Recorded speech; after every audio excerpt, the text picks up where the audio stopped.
Hello，大家好，我是冷基老师。今天老师用印尼文再一次跟大家分享老师对于台湾尖教侨生专班3+4的一些看法。Nah, hari ini Laoshi kembali ingin menyampaikan pandangan Laoshi mengenai program SMK ke Taiwan 3+4. Di satu sisi memang Laoshi juga banyak merekomendasikan murid-murid ke Taiwan mengikuti program SMK 3+4. Namun belakangan ini Laoshi terlibat banyak penelitian, banyak diskusi, banyak pembicaraan baik kepada orang tua maupun murid yang di Taiwan yang telah mengikuti program SMK 3+4 ini. Sehingga video ini menjadi sangat penting untuk disimak sampai selesai. Pertama, dan secara singkat, Laoshi ingin jelaskan lagi apa itu SMK 3+4. SMK merujuk pada bahasa Mandarinnya adalah Gaoji Zhongxue Shiye atau dalam bahasa Indonesia disebut dengan sekolah menengah kejuruan. Angka 3 itu merujuk pada 3 tahun SMK di Taiwan, 4 tahun itu lanjutan pendidikan perguruan tinggi, 4 tahun di Taiwan. Nah, di sini juga dibatasi umur, yakni 16 tahun sampai 22 tahun, walaupun pada pelaksanaannya banyak juga yang umur di atas 22 tahun diloloskan pendaftarannya, dan ini juga hanya berlaku kepada murid yang suku Tionghoa. Nah, selama sekolah anak murid itu di rolling selama 3 tahun, yakni 3 bulan sekolah, 3 bulan magang, 3 bulan sekolah, 3 bulan magang. Di mana waktu saat magang inilah anak bisa memiliki kesempatan memperoleh gaji magang setara dengan minimum gaji kerja di Taiwan, ya sekitar 12 sampai 13 juta rupiah. Yang 6 bulan yang di sekolah anak juga bisa mengikuti part time. Jadi part time-nya juga setengahnya lah, mungkin sekitar 5 sampai 6 juta rupiah. Jadi kalau dihitung-hitung, anak-anak bisa 6 bulan memperoleh 13 juta dikali 6 itu sekitar 78 juta rupiah, dan 5 kali 6 30 juta lah ya. Jadi kita sekitar 108 juta rupiah. Nah, sedangkan untuk uang sekolah sendiri itu disubsidi oleh OCAC. Anak-anak hanya membayar kebutuhan sekolah, perlengkapan sekolah seperti asrama, asuransi, izin kerja, perlengkapan magang, dan lain sebagainya. Itu sekitar 20.000 sampai 25.000 NTD. Memang ada sekolah yang lebih murah, tapi kita ambil rata-ratanya. Jadi sekitar ada tersisa kalau dikurangi ya dengan kurs sekarang 88 juta rupiah. Kalau kita tetap hitung 500 agak lebih memudahkan perhitungan. Nah, jadi kalau bisa dikali 3 tahun, maka 88 juta rupiah dikali 3 tahun, maka ada 264 juta rupiah. Angka yang cukup tinggi, besar bagi banyak keluarga, apalagi keluarga suku Tionghoa. Yang saat ini kita tahu bahwasanya keadaan dunia dengan ketidakpastian ekonomi global, pencarian nafkah di tanah air juga tidak begitu mudah saat ini. Sehingga banyak sekali anak-anak yang sudah lulus SMA, SMK, bahkan kuliah rela mundur atau turun kelas menjadi kelas SMK 1 demi untuk mengikuti program SMK 3+4 dengan tujuan atau dengan alasan bahwasanya ekonomi atau ketidakmampuan ekonomi. Nah, kedua barulah nanti itu disebut dengan kemampuan bahasa Mandarin. Inilah yang menjadi kekhawatiran bagi Laoshi pribadi, karena saat kita sekolah ke luar negeri, baik kita ke Eropa, kita ke China, kita ke Italia, atau kita ke negara-negara lain, kita yang pertama kali adalah belajar bahasa yang akan dipakai di negara tersebut. Anda tidak mungkin ke Jerman tanpa menguasai bahasa Jerman. Nah, jadi sama kita waktu ke Taiwan, kita seharusnya belajar bahasa Taiwan, bahasa Mandarin dalam hal ini. Oleh karena alasan pertama adalah alasan ekonomi, alasan kedua adalah saya belum bisa bahasa Mandarin, jadi saya mau turun kelas di SMK kelas 1 saya sambil belajar bahasa Mandarin. Nah, ini sebuah cara berpikir yang salah, karena saat ada Anda sekolah ke luar negeri ke Taiwan, maka bahasa Mandarin menjadi syarat mutlak. Anda tidak mungkin bisa mengikuti belajar matematika, fisika, kimia, sejarah, sastra, seni tanpa menguasai kemampuan literatur bahasa Mandarin yang baik. Nah, sehingga apa yang menjadi kekhawatiran Laoshi adalah ketimpangan atau ketidakmampuan atau eh, ketidakberdayaan murid untuk menyerap ilmu yang seharusnya diperoleh mereka selama duduk di bangku SMK, bahkan saat duduk di bangku kuliah. Yang kedua adalah ketimpangan umur. Karena anak-anak umur 16 tahun dengan anak-anak umur 22 tahun itu ada sekitar 6 tahun. Jadi ada anak-anak yang baru lulus SMP 3, ada anak-anak yang sudah lulus SMA atau SMK 3, bahkan ada yang sudah lulus kuliah dalam satu kelas dengan berbagai latar belakang budaya dari berbagai negara. Kemudian mengenai pelajaran dasar yang harus dimiliki oleh anak-anak SMA dimanapun juga. Jadi kalau misalnya adik-adik atau orang tua yang masih anaknya baru lulus SMP 3 dan ataupun masih SMA kelas 1 dan rencana untuk mengikuti program SMK 3+4 ini, tolong dipertimbangkan dengan baik. Karena pelajaran fisika, mata, kimia itu adalah pelajaran yang harus dimiliki, kemampuan yang harus dimiliki minimal mereka pernah menyelesaikan persoalan matematika, fisika, kimia. Karena dalam pelajaran sains itu diajari kemampuan logika, mencari solusi.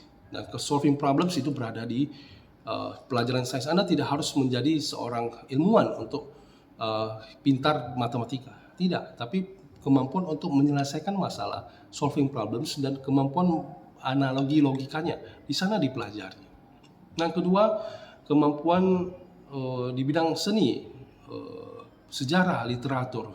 Anak-anak tanpa kemampuan bahasa Mandarin, mereka tidak akan mampu menyerap kemampuan tersebut. Karena buku pelajaran di Taiwan, apalagi SMA, itu pasti seluruhnya dalam bahasa Mandarin. Kalau saya meyakini ada berapa persen anak-anak yang benar-benar bisa menguasai 60%, 70% isi dari pelajaran, isi dari buku pelajaran yang digunakan di SMK 3+4 tersebut. Tentu saja video ini saya tujukan bagi orang tua dan murid yang sudah lulus SMA, SMK, maupun yang akan berangkat nanti di SMP 3 baru lulus di Indonesia. Agar imbauan ini menjadi sebuah saran dan bukan kritik. Oke, ini sebuah saran dan bukan sebuah kritik. Bagaimanapun, banyak sekali keluarga yang terbantu dengan program SMK 3+4 ini. Namun secara panjang, long period, itu kita kalah dalam berlari. Jangka pendek kita mungkin terasa bahwasanya anak-anak terbantukan, ekonomi terbantukan, tapi dalam jangka panjangnya apakah kita bisa lari atau nafas kita bisa cukup panjang? Oke, jadi intinya adalah kembali kemampuan untuk menyelesaikan masalah, kemampuan untuk logika, kemampuan untuk menyerap ilmu, wawasan, baik itu di bidang seni, sejarah maupun literatur. Karena setelah 7 tahun, anak-anak mau nggak mau harus menghadapi kenyataan, yaitu menghadapi kenyataan di lapangan kerja, kerumitan di dalam masyarakat. Dan ini dalam sekolah anak-anak itu seharusnya sudah dibentuk, diberikan banyak pemahaman. Jadi kalau misalnya dimasukkan dulu di dalam masyarakat dan tidak dibekali dengan ilmunya, untuk zaman sekarang itu berbeda dengan zaman dulu. Nah kalau zaman dulu mungkinlah kita bisa dibilang jadi pembantu rumah tangga saja bisa menghasilkan uang, menjadi tukang parkir saja bisa menghasilkan uang, menjadi tukang jaga talang pintu parkir saja atau jalan tol saja bisa menghasilkan uang. Namun pada zaman sekarang hal-hal tersebut tidak lagi menjadi sebuah kesempatan bagi anak muda karena sudah digantikan oleh banyak sekali teknologi AI, robot.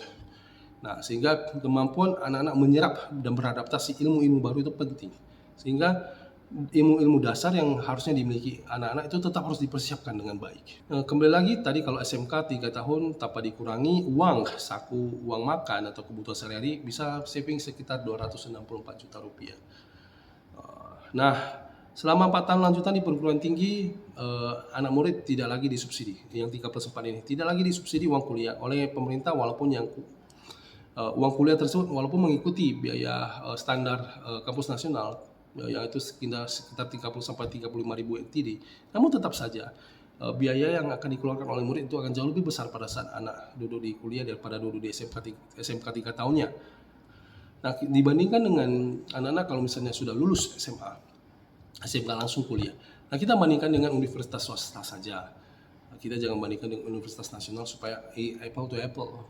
Karena 3 tahun mereka sudah SMK, mereka juga 4 tahun ke swasta. Walaupun ada satu sekolah yang nasional juga. Mungkin lebih banyak rata-rata anak-anak itu langsung pindahnya ke Science and Technology. Oke, jadi selama 4 tahun kuliah sama, Anda bisa kerja di liburan, di masa liburan itu 3 sampai 4 bulan. Jadi selama kuliah itu 12 bulan, ada kuliahnya hanya 8 bulan atau 9 bulan. Nah, kita hitunglah 8 bulan dikali 13 juta rupiah itu 52 juta rupiah. Nah, 8 bulan dikali 6 juta rupiah pada saat part time itu 48 juta rupiah. Nah, totalnya ada 100 juta rupiah. Uang kuliah di universitas swasta biasanya itu juga Anda memperoleh subsidi. Nah, contohnya di salah satu universitas swasta yang kita tahu itu di Taichung, uang sekolah atau uang kuliahnya hanya 28.000 NT. Di subsidi setengah Anda tetap harus bayar asrama. Kita bilang asrama 9.000 dikali 2 semester itu 18.000. Izin kerja, ARC, asuransi kira-kira ditambah kurang sekitar 8.000 NTD. Jadi total kurang lebih 82.000 NTD. Nah, apabila dikalikan 500 rupiah, maka ada sekitar 39.360.000 per tahun, atau kita bulatkan 40 juta rupiah per tahun. Belum termasuk uang saku, uang makan dan kebutuhan individu sehari-hari selama di Taiwan. Nah, kita dikalikan atau dikurangi yang tadi di atas pendapatan 100 juta rupiah, maka per tahunnya masih ada sisa 60 juta rupiah. Namun yang menjadi pembeda adalah saat kamu kuliah, kamu tidak perlu turun kelas lagi. Dan ada lagi, bahwasanya kuliah Anda bisa ada 1 tahun magang. Nah, 1 tahun magang itu juga sama, Anda bisa mendapatkan full gaji minimum saat magang seperti kerja. Jadi 12 bulan dikali 13 juta rupiah, jadi ada sekitar 156 juta rupiah. Dikurangi biaya 1 tahun 2 semester 40 juta rupiah, maka ada sekitar 1 tahun itu Anda bisa saving 116 juta rupiah. Ditambah dengan tadi yang 180 juta rupiah, maka selama 4 tahun Anda bisa saving 296 juta rupiah. Nah, kembali lagi itu belum lagi dikurangi uang saku pengeluaran sehari-hari. Angka ini tentu saya valid apabila anak murid mengikuti atau anak mahasiswa mengikuti peraturan yang telah ditentukan pemerintah, yaitu 20 jam saat Anda sekolah dan Anda tidak dibatasi untuk kerjanya atau part-time-nya pada saat masa liburan.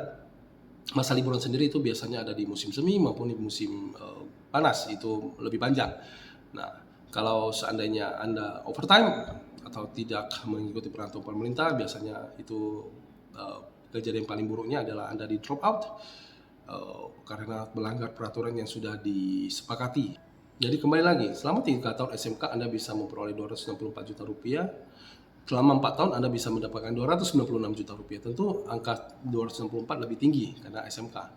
Oke, sedangkan kuliah 296 juta. Dengan catatan ini belum dikurangi uang saku, uang kebutuhan sehari-hari selama di Taiwan. Dan ini Anda mengikuti 20 jam per minggu dan 20 jam per minggu itu untuk pada saat sekolah, dan 40 jam per minggu pada saat Anda liburan. Ini penting untuk dicatat. Jadi apabila kita bilang kampus swasta itu uang kuliahnya 44.000 ataupun 50 ribuan, maka uang kuliahnya akan tetap tertutupi. Dengan catatan bahwa anak-anak setelah bulan kedua setelah masuk kuliah ke Taiwan itu sudah mendapatkan part-time-nya.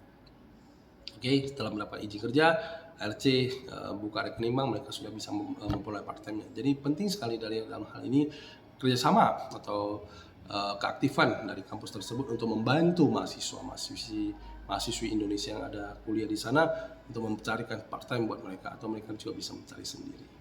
Nah, sebagai pembandingnya adalah saat SMK kelas 3 tahun Anda baru masuk kuliah, sedangkan yang kuliah 4 tahun sudah selesai, mereka sudah bisa langsung masuk ke lapangan kerja dengan full salary sesuai dengan bidang yang ditekuni oleh mahasiswa yang sudah lulus tersebut. Semakin baik kemampuan bahasa, pengalamannya, semakin expertise di bidangnya, maka uang salary atau gaji yang diperoleh oleh mahasiswa yang baru lulus itu tentulah pasti lebih tinggi. Jadi langsung lihat seperti tahun ini adalah minimum 33.000 NTD. Nah, untuk tahun depan mungkin sudah bisa di angka 35.000. Nah, kalau misalnya kamu punya kemampuan, expertise yang baik, contohnya beberapa murid yang langsung tahu mereka punya kemampuan bahasa yang baik, manajemen yang baik, mereka bisa di angka 40.000 sampai 45.000 di luar lembur. Nah, jadi kalau dibandingkan garis start antara SMK dan kuliah dan garis finish yang akan dicapai, saya yakin orang tua dan para murid sudah mengerti apa yang saya sampaikan di sini.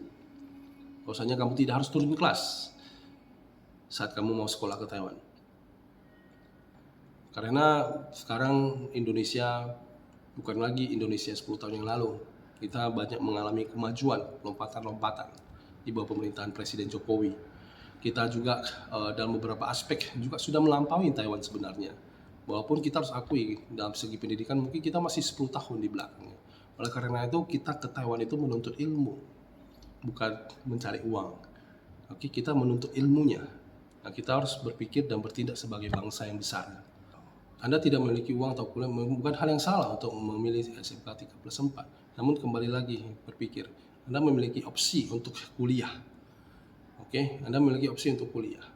Jadi apakah harus turun kelas lagi karena keterbatasan ekonomi, atau kita mencari solusi atau mencari peluang agar tidak turun kelas? Karena di mana-mana yang lo tahu adalah kita sebagai bangsa yang besar, generasi muda yang luar biasa, kita pasti malu kalau kita turun kelas.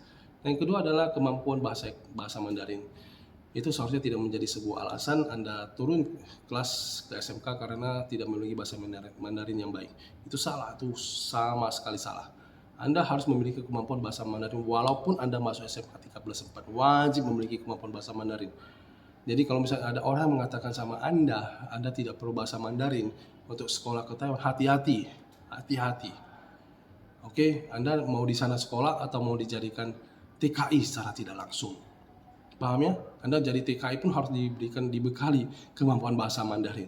Dijadikan pekerja migran Indonesia saja Anda harus dibekali bahasa Mandarin. Apalagi Anda tidak memiliki bekal bahasa Mandarin. Jadi penting sekali bahasa Mandarin untuk dipersiapkan dari sejak awal. Baik Anda yang mau SMK maupun Anda yang mau kuliah. Kita harus berpikir sebagai generasi bangsa yang besar. Sekian apa yang menjadi pandangan Hansi Lao Shi, semoga bermanfaat.